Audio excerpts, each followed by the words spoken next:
اللهم لك الحمد كما أنت أهله فصل على محمد كما أنت أهله وافعل بنا ما أنت أهله إنك أهل التقوى وأهل المغفرة ورب لك الحمد كما ينبغي لجلال وجهك وعظيم سلطانك اللهم لا أحصي ثناء عليك وأنت كما أثنيت على نفسك. ناظرین کرام السلام علیکم. اللہ جل شانہ امن والہ نے دنیا اور آخرت کی مکمل کامیابی اپنے پورے کے پورے دین میں رکھی ہے. یہ دین کس کو کہتے ہیں؟ دین کہتے ہیں اللہ جل جلالہ کے احکامات کو جو مجھ پہ اور میری اور آپ کی طرف ہماری 24 گھنٹے کی زندگی میں متوجہ ہوتے ہیں، ان احکامات کو ایسے پورا کرنا جیسے ان کو جناب رسول اللہ صلی اللہ علیہ وسلم نے پورا کیا ہے. یہ دین ہے. ازل سے لے کر اب تک، حضرت آدم علیہ السلام سے لے کر اب تک 1,24,000 انبیاء علیہ السلام اس دنیا میں آئے اور سب نے آ کر ایک یہی سبق سکھایا کہ یہ دنیا کی زندگی وقتی ہے، یہ ایک گزرگاہ کی طرح ہے اور اس کو ہم ایسے گزاریں جیسے اللہ جل شانہ چاہتے ہیں. تو اس دنیا کے بعد جب ہم دوسری دنیا میں جائیں گے تو پھر اللہ جل شانہ ہمارے لیے وہ سب کچھ کریں گے جو ہماری مرضی کے مطابق ہوگا، جیسے ہم چاہیں گے. اور اگر اس دنیا کے اندر ہم نے اپنی مرضی سے زندگی گزاری، رب چاہی کو قربان کر دیا، من چاہی کے اوپر اپنی خواہشات اور اپنے نفس کے تابع ہو کر چلے، تو اس دنیا سے چلے جانے کے بعد ایک ہمیشہ ہمیشہ ہمیشہ کی خسران اور بربادی کی زندگی ہے جو میرا آپ کا مقدر ہوگی، اللہ نہ کرے. تو اس دنیا میں میں اور آپ اپنی چلانے نہیں آئے، اللہ جل شانہ کی مان کر زندگی گزارنے کے لیے آئے ہیں. اور اللہ جل شانہ نے دین کو آسان رکھا ہے. کیوں؟ کیونکہ اللہ جل شانہ میری آپ کی آسانی چاہتے ہیں. دین آسان ہے، بہت آسان. یہاں اللہ جل شانہ فرما رہے ہیں وَجَاهِدُوا فِي اللَّهِ حَقَّ جِهَادِهِ هُوَ اجْتَبَاكُمْ وَمَا جَعَلَ عَلَيْكُمْ فِي الدِّينِ مِنْ حَرَجٍ. کہ اللہ جل شانہ مجھے آپ کو حکم دے رہے ہیں کہ تم محنت کرو اللہ کے واسطے، اللہ کے لیے محنت کرو اور ویسی محنت کرو جیسی محنت کرنی چاہیے. اب اللہ کے لیے محنت کرنا کیا ہے؟ اللہ کے لیے محنت کرو. وہ اللہ کے لیے محنت سے مراد اللہ کے دین کو سیکھو، ان احکامات پر اپنے آپ کو لانے کی کوشش کرو، نفس کو رب چاہی پر راضی کرو. نفس کو یہ سمجھاؤ بیٹھ کے کہ دیکھ میں نے اس دنیا میں ہمیشہ نہیں رہنا. اپنے نفس کو پرانی امتوں کے قصے سناؤ، ان کو بتاؤ دیکھو پچھلی امتیں کیسے انہوں نے اللہ کی نافرمانی کی اور وہ کیسے برباد کر دیے گئے. ان کو بتاؤ یہاں اس دنیا کی ہر چیز وقتی ہے، ہر چیز وقتی ہے. اللہ جل شانہ فرما رہے ہیں اعلموا انما الحیات الدنیا لعب ولہو وزینۃ وتفاخر بینکم وتکاثر من الاموال والاولاد. جان لو کہ اس دنیا کے چاہنے والے جو ہیں ان کی زندگی کیا ہے؟ ان کی زندگی ایک کھیل تماشا ہے. اللہ اکبر. یہ دنیا کا بنانے والا مجھے آپ کو سمجھا رہا ہے. جان لو اس دنیا کی جو چاہت رکھتے ہیں ان کی زندگی، ان کو بتا دو کہ یہ دنیا تھوڑی دیر کا کھیل تماشا ہے، تھوڑی دیر کا لہو و لعب ہے. اور ان لوگوں کی خواہشات کیا ہوتی ہیں کہ ان کا مال بڑھ جائے، ان کا پیسہ بڑھ جائے، ان کی اولاد بڑھ جائے. اور شیطان کتنے چکر دیتا ہے، کتنا چکر دیتا ہے کہ پہلے تو آدمی ساری زندگی کے لیے، آپ دیکھیں پہلے تو ساری زندگی جب تک نوکری پہ نہیں لگتا، کاروبار پہ نہیں لگتا، اس چکر میں ہوتا ہے کہ میں کسی طریقے سے کاروبار پہ لگ جاؤں، نوکری پہ لگ جاؤں تاکہ اس معاشرے میں میری ایک حیثیت بن جائے. میں نوکری پہ لگ جاؤں، کاروبار پہ لگ جاؤں. جب وہ اس پہ لگ جاتا ہے تو اب جب وہ ایک دفعہ لگ جاتا ہے، اب اس کی لائف کا دوسرا فیز شروع ہوتا ہے جس میں وہ اس چکر کے اندر ہوتا ہے کہ میں خوب مال اکٹھا کروں. الہاکم التکاثر حتی زرتم المقابر. اللہ جل شانہ فرما رہے ہیں تم دولت کے چکروں میں، اس دنیا کے چکروں میں لگے تمہیں پتہ ہی نہیں چلا، ایک دم سے تم ایک دن قبر کے اندر چلے گئے. یہ دوسرا فیز آتا ہے انسان کے اوپر جب وہ مال کماتا ہے، دنیا کماتا ہے یا دولت کماتا ہے یا کوئی حکومتی بڑا منصب کمانے کے چکروں میں لگا ہوا ہوتا ہے۔ اچھا جب یہ بھی مل جاتا ہے اب شیطان اس کو تیسرا چکر دیتا ہے۔ وہ کیا دیتا ہے؟ اپنی اولاد کے لیے کچھ چھوڑ کر جاؤ، بہت سارا مال چھوڑ کر جاؤ۔ میرا ایک دوست ہے، اب جا کر کہیں اس کو بات سمجھ میں آئی جب وہ تھوڑا سا دیندار ہوا، جب وہ ہمارے ساتھ تھوڑے عرصے کے لیے اللہ کے راستے میں نکلا، تو جب اللہ جل شانہ نے اس کے اوپر اسرار اور جو دنیا کی حقیقت کھولنی شروع کی تو اس کی تھوڑی سی آنکھیں کھلیں۔ اب 60 کے قریب اس کی زندگی ہے، 60 سال کی عمر کے قریب۔ اب سے 1-1.5 سال پہلے تک وہ ہر وقت مجھے یہ کہتا رہتا تھا، میرا دل کرتا ہے میں اولاد کے لیے اتنا مال چھوڑ کر جاؤں کہ وہ مجھے پیچھے سے یاد تو رکھیں کہ یار ہمارے باپ نے ہمارے لیے پیسہ چھوڑا ہے۔ میرے عزیزوں، آپ مجھے خود بتاؤ کون سی اولاد ایسی ہے، بشرط کہ وہ دیندار ہو، بشرط کہ وہ اللہ والے ہوں، کون سی اولاد ایسی ہے جو باپ کے مرنے کے بعد باپ کو یاد رکھتی ہے کہ میرے لیے میرا باپ اتنا مال چھوڑ گیا؟ کون سی ایسی اولاد ہے؟ یہ دنیا تو بڑی خود غرض ہے، کہاں اولاد نہیں پوچھتی، کون یاد رکھتا ہے؟ اور ایک بات آپ کو اور بتا دوں کہ اگر آپ کے پاس اللہ نے آپ کو مال دیا ہے، آپ کے نصیب میں مال رکھا ہے، یہ اس سے ہرگز ہرگز ہرگز ایسا نہیں ہوگا کہ آپ نے یہ مال چھوڑا تو وہ مال آپ کی اولاد کے کام آئے گا۔ یہ مال تب بڑھے گا اگر ان کے نصیب میں اللہ نے مال رکھا ہے، ورنہ تاریخ اس بات کی شاہد ہے کہ عمر بن عبدالعزیز جب اس دنیا سے گئے تو ان کے سالے ان کے پاس آئے اور کہا، عمر تم نے یہ کیا کیا اپنی اولاد کے ساتھ؟ کچھ نہ چھوڑ کر گئے ان کے لیے۔ ارے مجھ سے قرضہ لے لو، 1 لاکھ درہم کا مجھ سے لے لو، ہدیہ لے لو، میں ان کو دے دوں گا، جب ان کے پاس ہوں گے ان سے لے لوں گا۔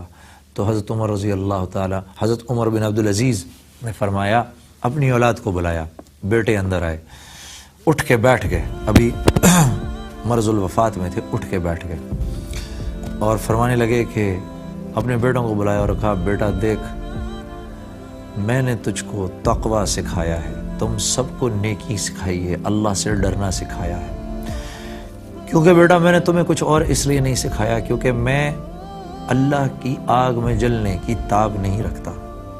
اور پھر اپنے سالے سے فرمانے لگے کہ دیکھو، اگر تو یہ نیک لوگ، اگر تو میری اولاد بڑی ہو کے نیک ہوگی، اگر تو میری اولاد بڑی ہو کر نیک ہوگی تو مجھے اللہ کی طرف، میں اللہ سے یہ گمان رکھتا ہوں کہ اللہ جل شانہ میری اولاد کی کفالت کریں گے، ان کی زندگیوں میں برکت ڈالیں گے، اور یہ اگر اللہ کی نافرمان نکلی تو میرا ان سے کوئی واسطہ نہیں۔ اور تاریخ اس بات کی شاہد ہے کہ ایک وقت آیا کہ حضرت عمر بن عبدالعزیز کے بیٹے مختلف علاقوں کے گورنر بنے، ایک وقت میں 1,000 گھوڑے سامان سے بھر کر اللہ کے راستے میں بھیجا کرتے تھے، اور حشام بن عبد الملک جو کہ اپنے وقت کا بہت بڑا خلیفہ تھا، اپنے ایک بیٹے کے لیے 10 لاکھ درہم چھوڑ کر گیا، اور تاریخ شاہد ہے کہ اس کے بیٹے دمشق کی جامع مسجد کی سیڑھیوں پر بیٹھ کر بھیک مانگا کرتے تھے اور لوگوں سے یہ کہا کرتے تھے کہ یہ مسجد ہمارے باپ کی بنائی ہوئی ہے۔ تو میرے عزیزوں، اپنی فکر کرو، اپنی فکر کرو۔ ایک بریک لیتے ہیں، اس بریک کے بعد اس گفتگو کو کنٹینیو رکھیں گے۔ محمد کا روزہ قریب آ رہا ہے، محمد کا روزہ قریب آ رہا ہے۔ تو میں آپ کے سامنے عرض کر رہا تھا، اس زندگی کو ایسے گزارو جیسے اللہ جل شانہ چاہتے ہیں، اور اللہ جل شانہ نے اس زندگی کی کامیابی کے لیے اپنے دین کو شرط رکھا ہے۔ تو اللہ جل شانہ نے میری آپ کی کامیابی اپنے احکامات میں رکھی ہے۔ اللہ کا ایک حکم ٹوٹے، سمجھو بہت بڑی ناکامی کی طرف میں اور تم چل پڑے۔ ایک حکم جڑے، چاہے دنیا کا لاس ہوتا ہوا نظر آئے، اس بات کا یقین کر لو کہ میں اور تم ایک بہت بڑی کامیابی کی طرف چل پڑے۔ یہی صحیح یقین ہے، ایمان اسی کو کہتے ہیں۔ حضرت عیسیٰ علیہ السلام فرماتے ہیں کہ اگر تمہارے دل میں اتنا ایمان آ جائے جتنا کہ رائی کا دانہ ہے تو تم پانیوں پر چلنا شروع کر دو۔ اسی کا سارا یہی سارا امتحان ہے میرا آپ کا اس دنیا میں آنے کا، کہ یہاں سے صحیح یقین ہم کتنا لے کر جاتے ہیں کہ اللہ ہی کرنے والے ہیں۔ بھائی جب اس بات کا یقین ہو جائے گا کہ جو کچھ جہاں جہاں سے ہوتا ہوا نظر آ رہا ہے یہ وہاں سے نہیں ہو رہا، کرنے والی ذات اللہ کی ہے، تو پھر اللہ کے حکموں پر آنا آسان ہو جائے گا۔ پھر جب میرے کان میں حی علی الصلاۃ، حی علی الصلاۃ، حی علی الفلاح، حی علی الفلاح کی آواز پڑے گی تو اپنی دکان اور اپنا آفس اور اپنی تجارت اور اپنا کاروبار چھوڑ کر مسجد کی طرف جانا میرے لیے آسان ہو جائے گا، کیونکہ مجھے پتہ ہے، مجھے اس بات کا یقین ہے کہ یہ میرا کاروبار اور یہ میری دکان اور یہ میری تجارت مجھ کو پالنے میں اللہ کے امر کی 100% محتاج ہے، کرنے والی ذات اللہ کی ہے۔ دیکھیں میں مثال دوں آپ کو، جیسے ہم ایک ٹینکی کو دیکھیں، ہاں اس ٹینکی کے اوپر ایک ٹوٹی لگی ہوئی ہے۔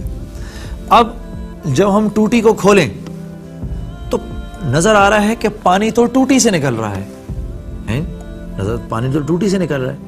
اگر میں آپ کو یہ کہنا شروع کر دوں کہ میرے بھائی اصل میں جتنا پانی ہے نا یہ سب اس ٹوٹی کے اندر بھرا ہوا ہے، تو آپ مجھے کیا کہیں گے؟ آپ مجھے سمجھائیں گے نہیں جنید بھائی ایسے نہیں ہے، یہ پانی اس ٹوٹی سے نکلتا ہوا تو نظر آ رہا ہے، لیکن اصل میں یہ جو اوپر آپ ٹینک دیکھ رہے ہیں نا، پانی اس ٹینک میں ہے جو پتہ نہیں چل رہا، ہم کو نظر نہیں آ رہا۔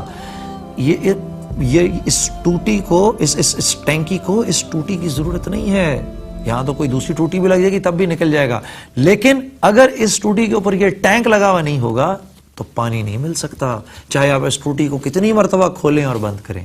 بالکل اسی طریقے سے ہماری یہ جو ملازمتیں ہیں اور ہماری تجارت ہے اور ہمارا کاروبار ہے، میرے عزیزو یہ 100% مجھے تمہیں فائدہ پہنچانے میں، ہماری ضروریات کو پورا کرنے میں، ہمیں راحت اور آرام دینے میں اللہ کے امر کا محتاج ہے۔ اللہ چاہیں گے تو یہ ہمیں فائدہ دے گا، اللہ نہیں چاہیں گے ہمیں فائدہ نہیں ملے گا۔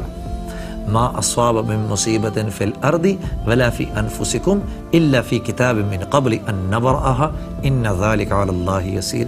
اللہ جل شانہ فرما رہے ہیں اس دنیا پر جتنے بھی حالات آتے ہیں اور تمہاری اپنی جانوں پر جتنی بھی حالات آتے ہیں، تم بیمار پڑتے ہو، صحت مند ہوتے ہو، آنکھیں رکھ کے دیکھ سکتے ہو، کبھی نہیں دیکھ سکتے، کانوں سے کبھی سن سکتے ہو، کبھی نہیں سن سکتے، جو کچھ بھی تمہارے ساتھ ہوتا ہے وہ سب کا سب ایک کتاب میں پہلے سے لکھ دیا گیا ہے۔ کس نے لکھا ہے اس کتاب میں؟ اللہ جل جلالہ نے لکھا ہے، اور یہ سب کچھ اس لکھی ہوئی تقدیر کے مطابق ہو، ایسا کرنا ہمارے لیے بہت آسان ہے۔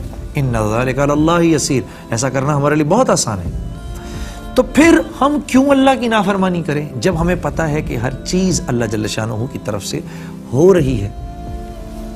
اسی وجہ سے میرے عزیزو اللہ کے حکموں پر اپنی زندگی کو لانے کی کوشش کرو، یہ اصل امتحان ہے۔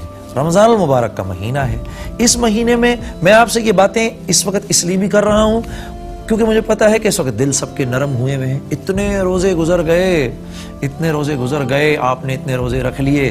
روزہ گناہوں کے خلاف ایک ڈھال ہے، گناہوں سے آپ نے ایک دوسرے کو بچایا، غیبتوں سے بچایا، کینہ کسی کے خلاف دل میں رکھنے سے اپنے آپ کو بچایا، کسی پر تہمت لگانے سے اپنے آپ کو بچایا، زبان کو گالم گلوچ سے بچایا، ہر قسم کی بری چیز سے بچایا، بد نظری سے بچایا، نماز قضا کرنے سے اپنے آپ کو بچایا، قرآن کی تلاوت کی، اللہ کے قریب ہونے کی حتی الامکان کوششیں کی، خوب تراویحاں پڑھی، سب کچھ کیا۔ اب دل اللہ کی ذات کی طرف مڑا ہوا ہے، اللہ سے تعلق بن چکا ہے۔ اب آپ کے ساتھ یہ بات کرنا ضروری ہے کہ دیکھو اب یہ تعلق ٹوٹنے نہ پائے، کیونکہ اللہ سے تعلق صرف رمضان المبارک میں ہی نہیں جوڑنا، اللہ سے تعلق تو ہم نے 12 مہینے رکھنا ہے، 12 مہینے ہی نہیں ساری زندگی رکھنا ہے، اور اس بات کی کوشش کرتے رہنا ہے کہ یہ تعلق بڑھتا جائے۔ آپ یقین کریے 2 چیزیں اللہ نے اس دنیا میں بہت تھوڑی اتاری ہیں، ایک اچھے اخلاق بہت تھوڑے اترے ہیں، ایک صحیح یقین ایمان، یہ دونوں چیزیں بہت تھوڑی اتری ہیں، اور یہ محنت اور مانگے بغیر نہیں ملتی، محنت اور مانگے بغیر نہیں ملتی۔ اس پر دیکھو اللہ اس کے لیے محنت کرنے کو کہہ رہے ہیں، وجاہدوا فی اللہ حق جہادہ، اور محنت کرو اللہ کے واسطے جو اصل چاہیے اس کی محنت، جس محنت کی ضرورت ہے اس محنت کو کرو۔ کہیں اللہ جل شانہ نے نہیں فرمایا کہ محنت کرو مال کمانے کے لیے، محنت کرو فیکٹریاں بنانے کے لیے، محنت کرو تجارت کرنے کے لیے، محنت کرو فلاں کرنے کے لیے نہیں، اپنے سے تعلق جوڑنے کے لیے محنت کرو، کیونکہ اس کے لیے اگر تم محنت نہیں کرو گے تو یہ تعلق نہیں جڑے گا۔ دنیا اللہ یبسط الرزق لمن یشاء ویقدر، اللہ جل شانہ فرما رہے ہیں کسی کو میں رزق دوں گا زیادہ، کسی کو رزق دوں گا تھوڑا، وترزق من تشاء بغیر حساب، اور ہاں وہ تو ہے ہی جس کو میرا دل کرے گا بے حساب بھی دے دوں گا۔ دنیا کا ملنا، اس کے مال کا ملنا، اس کی حکومت کا ملنا، اللہ کی قسم اس میں تمہارا میرا کوئی زور نہیں، یہ صرف اور صرف اللہ کی مرضی کے مطابق ہے، صرف اور صرف اللہ کی مرضی پر ڈیپینڈ کرتا ہے۔ آپ بتائیے ان کو، قل اللہم مالک الملک تؤتی الملک من تشاء وتنزع الملک ممن تشاء وتعز من تشاء وتذل من تشاء، بتائیے ان کو آپ کہ میں وہ بادشاہ ہوں جو جس کو چاہے بادشاہت دے دے، میں تو بادشاہوں کو بادشاہ بنانے والا بادشاہ ہوں، ساری دنیا کے سارے انسان، میں تو اللہ جل شانہ فرما رہے ہیں میں ایسا بادشاہ ہوں کہ دنیا کے سارے انسان، جنات، ملائکہ، یہ سب مل کر بھی اگر میرے فرما بردار ہو جائیں تو میری عزت میں کوئی اضافہ نہیں کر سکتے، اور سب کے سب اگر نافرمان ہو جائیں تو یہ میری بادشاہت میں کوئی کمی بھی نہیں لا سکتے۔